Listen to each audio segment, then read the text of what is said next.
G'day guys, and today I'm going to review the game which is between Geelong and St Kilda, and a massive win by the Cats. Incredible display of football, and I'm very impressed with the result and the performance by the boys.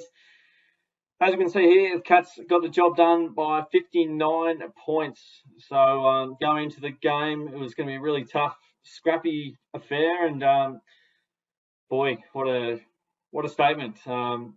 Super exciting, performance put on by the Cats, and I'm so impressed with the way we played. I tipped the Saints to win this game, which is quite ridiculous when you look back in hindsight with the final score. But yeah, it was crazy good from the get go. The Cats obviously moved the ball really well. Our work in the stoppage was absolutely amazing. We couldn't do a thing wrong. It was one of those nights where everything Geelong touched turned into gold.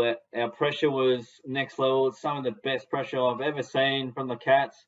That's a pretty big statement, I know, but that pressure gauge was in the 220s a couple of times, and it was phenomenal, absolutely phenomenal.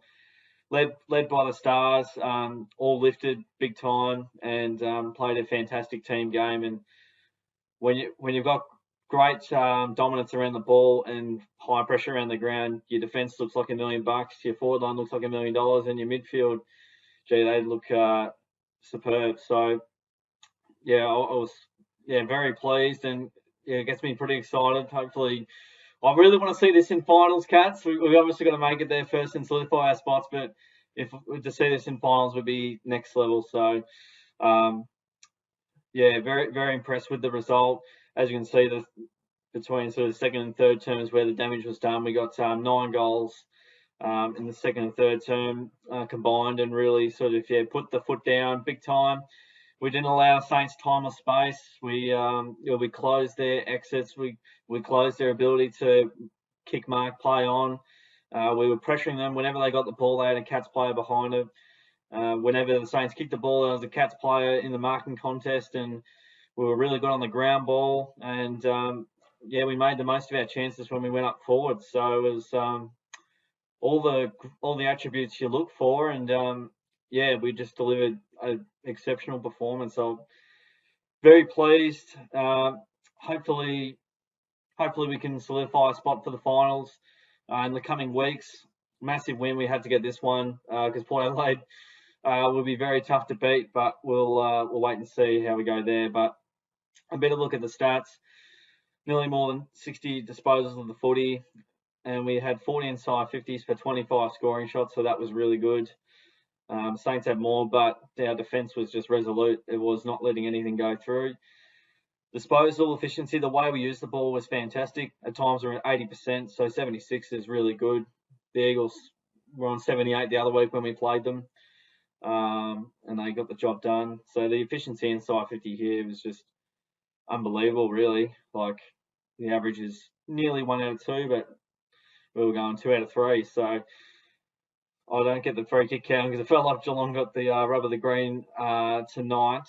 I'm recording this now. And interesting, the clearances were 31 apiece. The Saints would have had a lot of quick handballs and under pressure, and the Cats almost walked it out at times. So they were exceptional there. And Saints won the contested possessions. That's quite astounding. So there's contested possessions and there's contested possessions.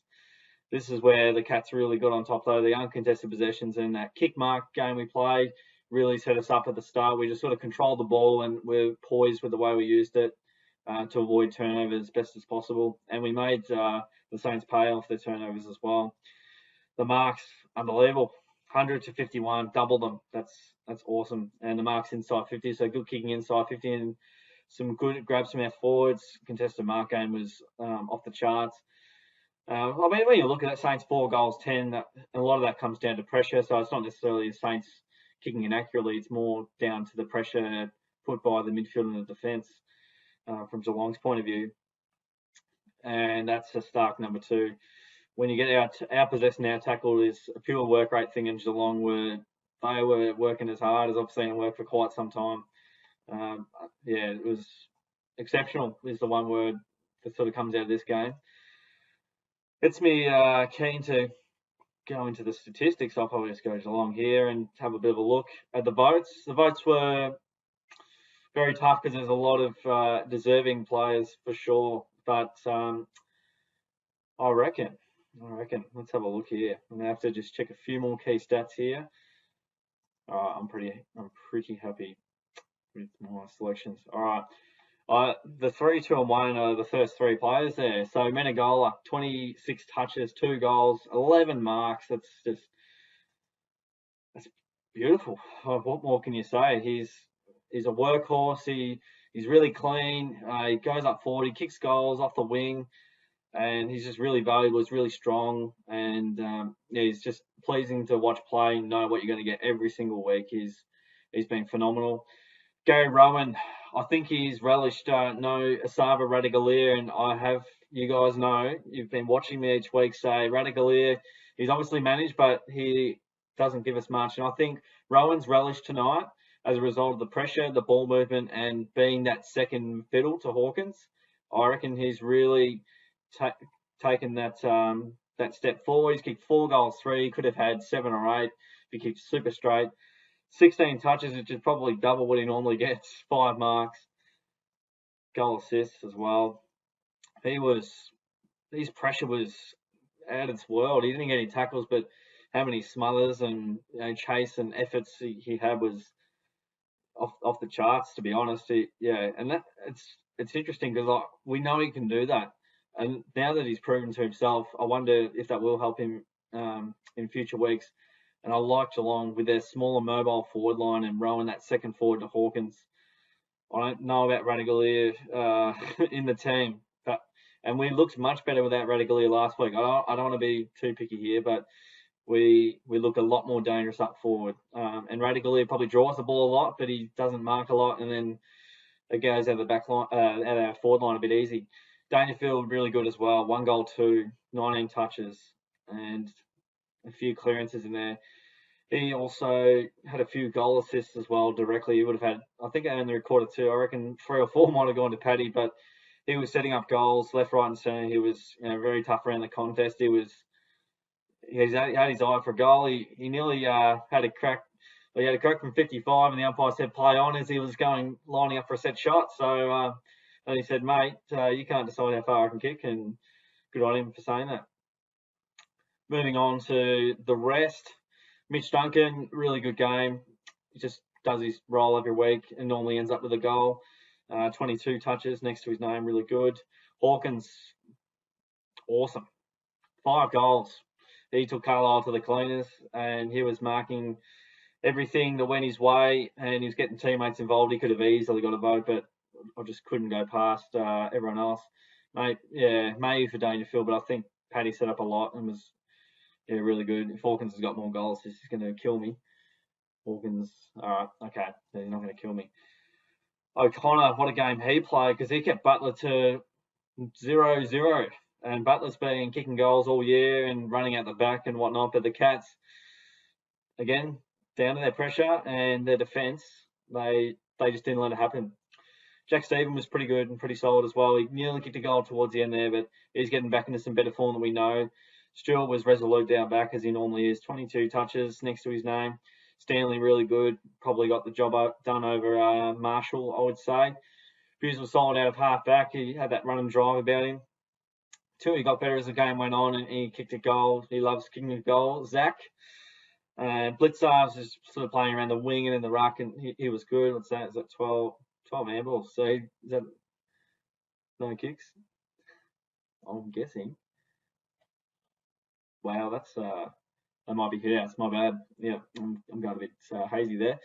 Never mind me. Yeah, Blitzarves did his job. Cole Jasny was really good in his 100th game. Yeah, he was marking everything and stopping everything really well. Parfitt was sort of quiet, did okay, but I think the big boys took over the job here. Myers always cuts it back in the middle, which I really like. He generally knows when it's on. Selwood chimed in for 15. He lifted in that third term where he did most of his damage. I like Close's game. His pressures were pretty solid generally, and hope he stays on the side. Does some nice things. Guthrie was a little bit quieter on output, but it wasn't too bad considering the other boys lifted big time, and he probably stopped Steele as well, depending on how that was going as well. Taylor was solid down back, took a few nice marks in there. Atkins and Henry a little bit quiet. Henry was good in the air. Atkins, he's in the side of tackle. He got a couple. He's a little bit quiet. He's probably on the fringe of the 22, I'd say. We'll see how that all pans out, though. As far as players to come in, I'm only really thinking of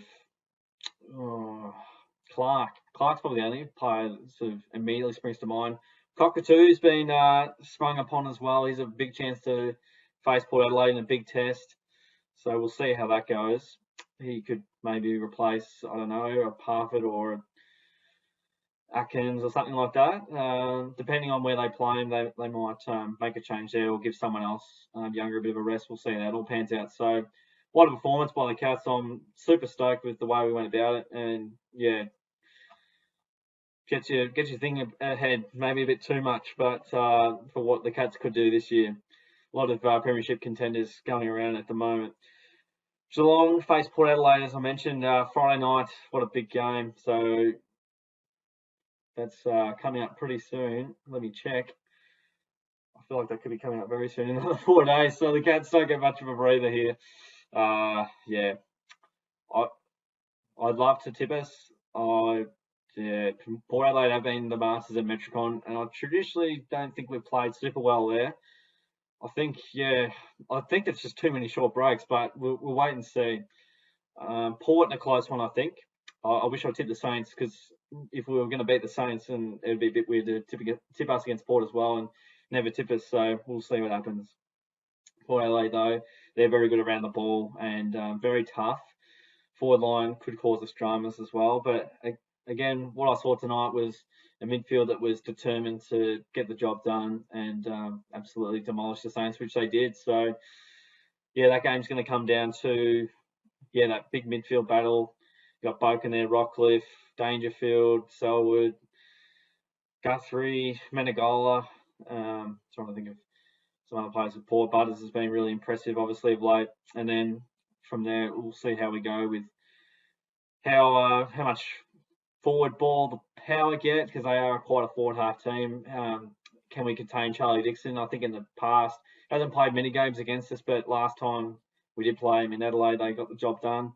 So I think Port just, but yeah, I'm also confident that we'll take it right up to them and give them a really good show for sure. And I think the Saints beat Port Adelaide at home, big win, and then Port Adelaide beats Richmond at home, which is no easy scalp either. So to beat the Saints at the Gabba was super impressive. So I'm very pleased, and a lot of Cats fans will be loving it at the moment. So hope you enjoyed, guys. Don't forget to leave a like there, and if you have any thoughts about the game, leave a comment below. Subscribe away. I'm nearly at 1,000, so let's get us there, guys. Let's get us home. Get the Cats home for a 2020 flag. Getting a bit too excited, but we'll wait and see. Thanks again, guys, for sticking around. I'll catch you on the next video.